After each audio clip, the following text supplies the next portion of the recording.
What's up, y'all? Let's get straight into it. As promised, it's always with the Black P.O.E. I always keep my promises. I got this very special series I'm about to do called Confessions of a Black Author. What this is going to entail is the inside knowledge of the reasons I created the characters I did. What's behind those characters? Let's start with this. Set the record straight. As a disclaimer, my dog is right there snoring his ass off. He does it every time.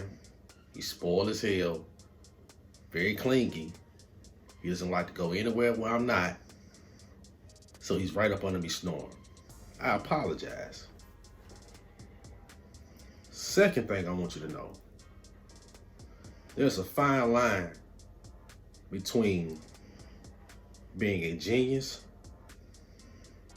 and fucking insanity.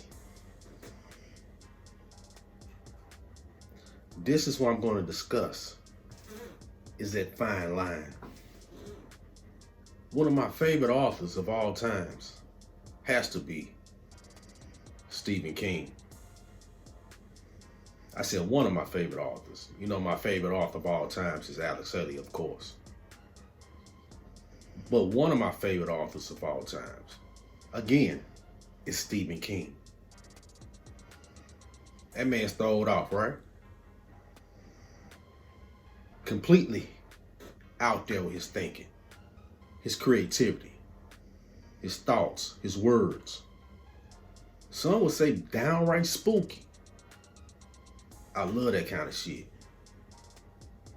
That's why I inspired to be so in tune with my audience, so in tune with my environment, with my spiritual realm. I can bring you darkness and the things that frighten me in my mind and relieve those thoughts and gain courage in the form of a book. Don't you know Stephen King's books are based off his nightmares? He has night terrors. So do I. My night terrors came in after I experienced military PTSD.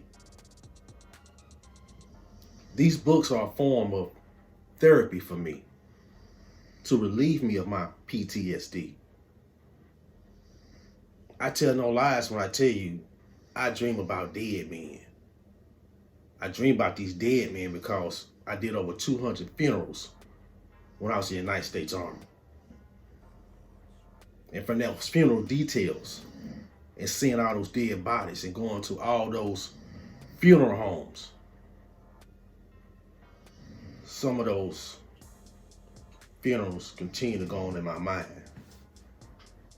So sometimes that's why my writing is so dark, so mysterious, so spooky, but at the same time, so real, so inspiring, so informative, and so entertaining.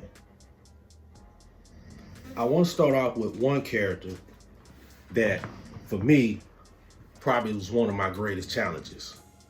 That character's name is Detective Farrell. Detective Farrell is the main character in one of my short stories from The Last Society. The name of that short story is Murder Men. I think you know the basis of The Last Society, right? It's based on the premise of what do we live in the last society? What would society look like? How will we get there? And the first installment of this book covers the morality of mankind. Something else I want you to know. The average writer, I know me, I carry approximately 500 characters in my head at all times. And those characters are constantly beating on my skull to get out. And it's a relief for me to let them out. Detective Farrell had been sitting in my head for a while. I didn't know how to bring this character to life. I didn't know how to express him until I felt the pain that I put in that character. That's Detective Farrell's whole mission through this short story. Yes, he's the main character. He's a murder man. He's a drug addict, cocaine sniffing, heroin shooting, Jack Daniels drinking, killing detective. But he's one of my favorites. At the point that I finally put that character to paper, he was one of my greatest challenges for this reason alone. One of the easiest characters for me to create, it should be obvious to you. A black man. I can do that shit all day long in my sleep. That's nothing to me. That's second nature. I am a black man, obvious. But the thing is, that's why I thrive. When I write about a black man in my books, it's incredible. I'm a little biased, of course. But I know how to give it all I've got. I know how to hit every emotions, every point of anger, every point of intelligence, every point of thinking as a black man.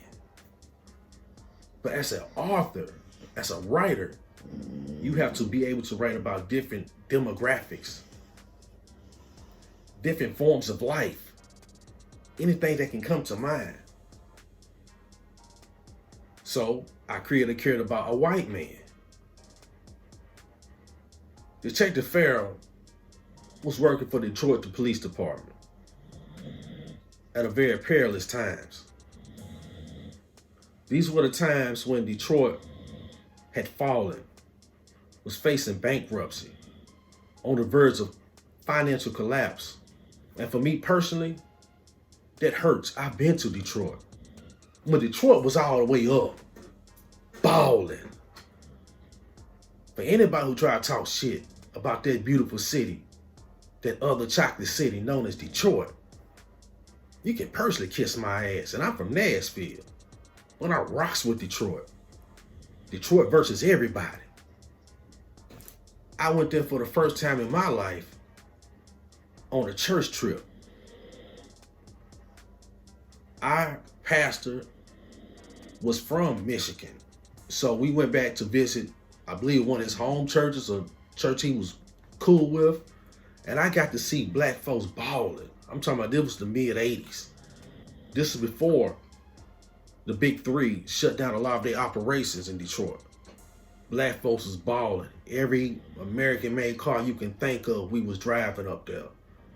Mink coats, Cadillacs, Lincolns, Corvettes, trucks, anything you could think of.